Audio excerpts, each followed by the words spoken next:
السلام عليكم ورحمة الله. بسم الله الرحمن الرحيم.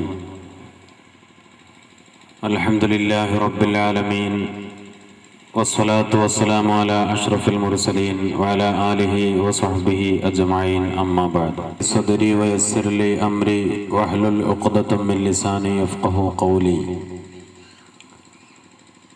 ബഹുമാനപ്പെട്ട അധ്യക്ഷൻ,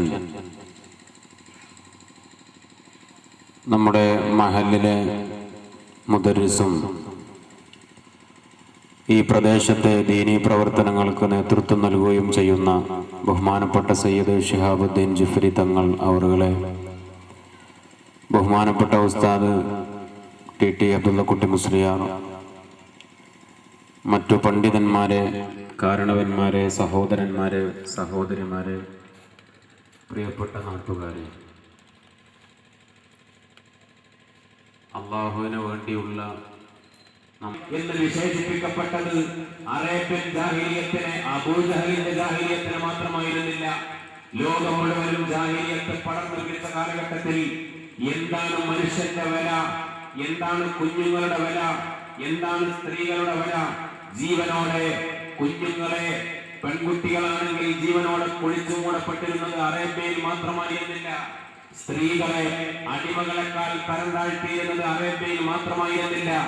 ഇവിടെ മനുഷ്യാവകാശത്തിന്റെ, നന്മയുടെ വെളിച്ചത്തിന്റെ ഏറ്റവും സുന്ദരമായ പ്രകാശം ലോകത്ത് പരത്തിയത് ഇസ്ലാമായിരുന്നു.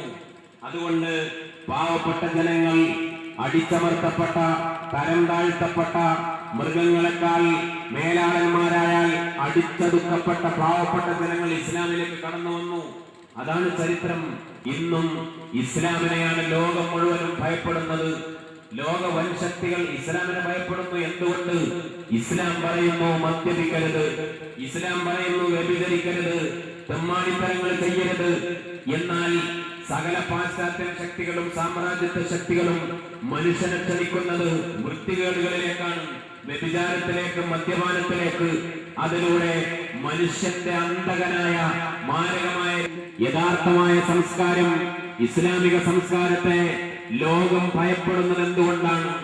ലോകം മുഴുവനും ഇന്ന് ഏത് പത്രമാധ്യമങ്ങൾ പരിശോധിച്ചാലും പ്രധാന വാർത്തകൾ പറയുന്നത് ഈ സമുദായത്തെ കുറിച്ചാണ്. മുസ്ലിങ്ങൾ ഭീകരന്മാരാണ്, തീവ്രവാദികളാണ്, അവിടെയുള്ള സ്ഫോടനം, ഇവിടെയുള്ള പൊട്ടിത്തെറി, ഇത് മാത്രമാണ് പത്രമാധ്യമങ്ങൾക്ക് ചർച്ച ചെയ്യാനുള്ളത്. ഇസ്ലാം എന്ന് പറഞ്ഞാൽ ഈ ലോകത്തെ ചുട്ടുകരിക്കാൻ വന്ന, മുസ്ലിങ്ങൾ എന്ന് പറഞ്ഞാൽ ഈ ലോകം തച്ചു തകർക്കാൻ വന്ന കാട്ടാളന്മാർ.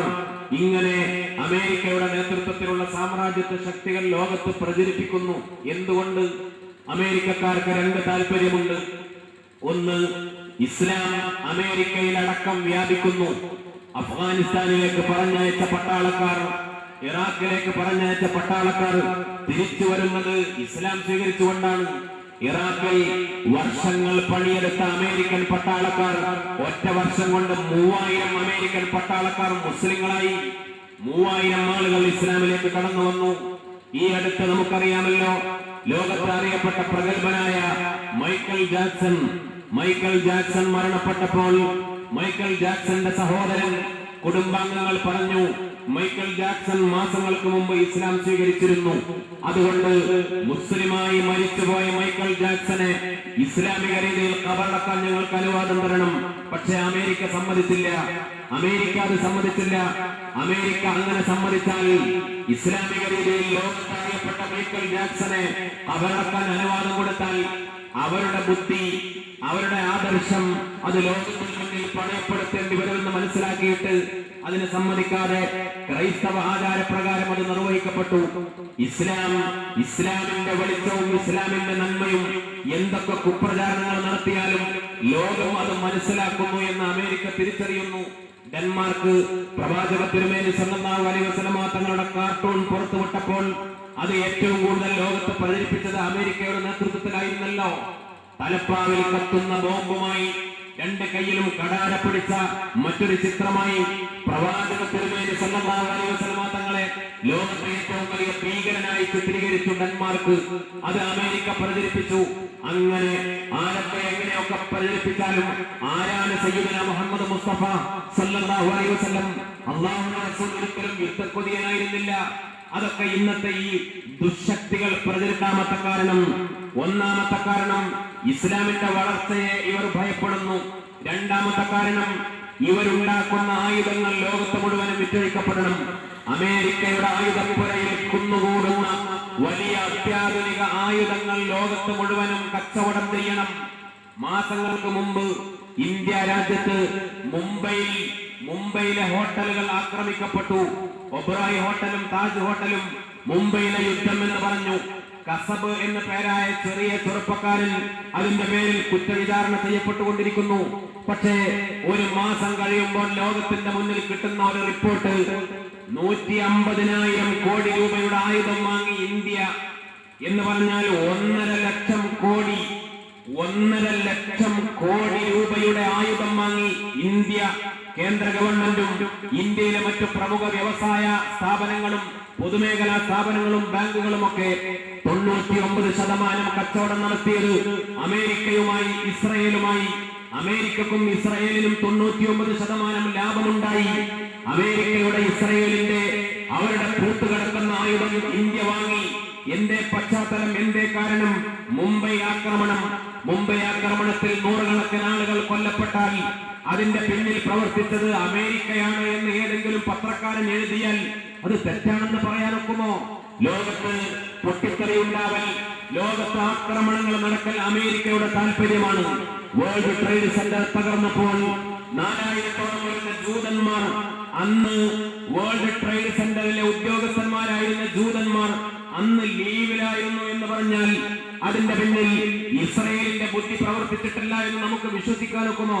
ഞാൻ പറഞ്ഞു വന്നത്, ലോകത്തെ നിയന്ത്രിച്ചുകൊണ്ടിരിക്കുന്ന അമേരിക്കയും ഇസ്രയേലും അവരുടെ നിശ്ചിത താല്പര്യങ്ങൾക്ക്, അവരുടെ ഏറ്റവും വലിയ ബിസിനസ് ലോകത്ത് നടക്കാൻ ഇസ്ലാമിനെ കരിവാരിത്തേക്കൽ അവരുടെ നിശ്ചിത താല്പര്യമാണ്. ഞാൻ പറഞ്ഞു വന്നത്, ഇത് മനസ്സിലാക്കുന്നവരാണ് ലോക ജനത, ഇത് മനസ്സിലാക്കുന്നവരാണ് ലോകത്തെ എല്ലാ മതവിഭാഗങ്ങളും.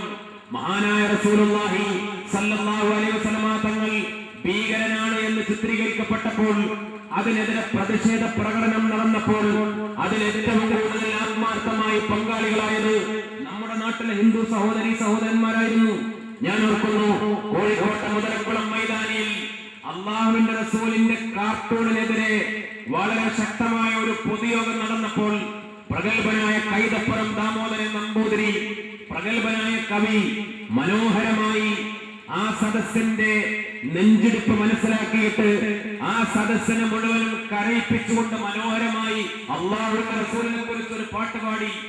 മലയാളത്തിൽ അദ്ദേഹം എഴുതിയുണ്ടാക്കിയ മനോഹരമായ ഒരു കവിത, പ്രവാചക തിരുമേനിയെ കുറിച്ച് ആ സദസ്സ് ഒന്നടങ്കം കരയുമാണ് പാട്ടുപാടിയത് കൈതപ്പുറം ദാമോദരൻ നമ്പൂതിരിയാണ്.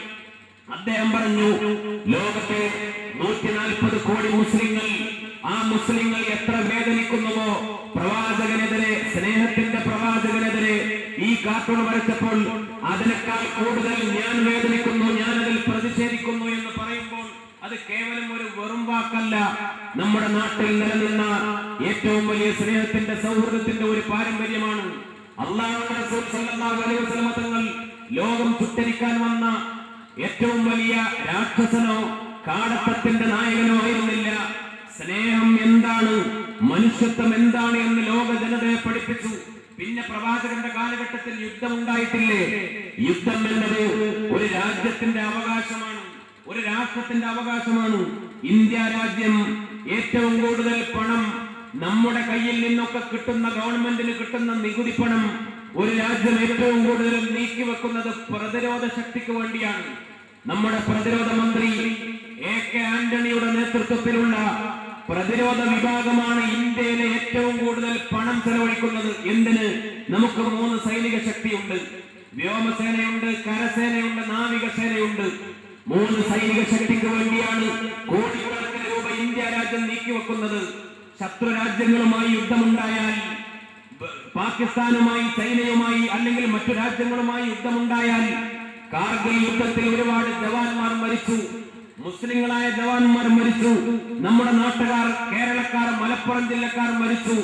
കാർഗിൽ യുദ്ധത്തിൽ പാകിസ്ഥാനുമായി പോരാടിയിട്ട് ഇന്ത്യയിലെ പട്ടാളക്കാർ